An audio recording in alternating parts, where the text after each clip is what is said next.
नमस्कार.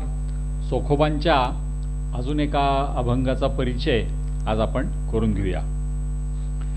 अखंड चिंतन मनासी तोची आवडे देवासी, या परते साधनासी दुजे मानसी धरू नका.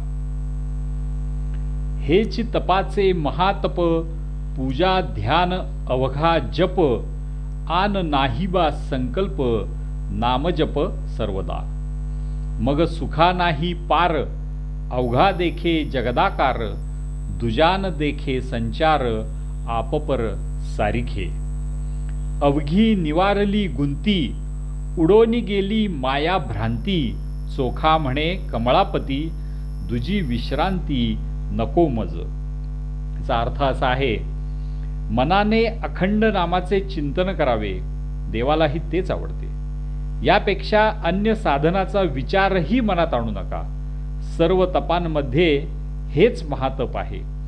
पूजा ध्यान या सर्व गोष्टी नामजपात समाविष्ट होतात.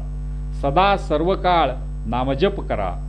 मनाने अन्य कोणताही संकल्प करू नका. मग जे सुख प्राप्त होईल त्याला मर्यादा असणार नाही. अमर्याद सुख प्राप्त होईल. जगत रूपाने ईश्वरच नटला आहे असा प्रत्यय येईल. द्वैत भावना उरणार नाही. आपले परके हा भेद सुद्धा उरणार नाही. चोखोबा म्हणतात, कमळापती म्हणजेच श्री विष्णू किंवा श्री विठ्ठल, माझ्या सर्व समस्यांचे निराकरण झाले. माझा मायाभ्रम दूर झाला. माझ्या दृष्टीने हीच माझी विश्रांती आहे. तुझे नामस्मरण सतत करणे हेच माझे विश्रांती स्थान आहे. अखंड चिंतन मनासी तोची आवडे देवासी, या परते साधनासी दुजे मानसी धरू नका.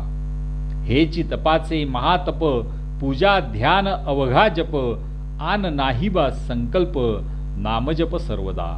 मग सुखा नाही पार, अवघ्या देखे जगदाकार, दुजान देखे संचार, आपपर सारिखे. अवघी निवारली गुंती, उडोनी गेली मायाभ्रांती, चोखा म्हणे कमळापती, दुजी विश्रांती नको मज. बोला पुंडलिक वरदा हरी विठ्ठल. श्री ज्ञानदेव तुकाराम. पंढरीनाथ महाराज की जय. चोखोबा महाराज की जय.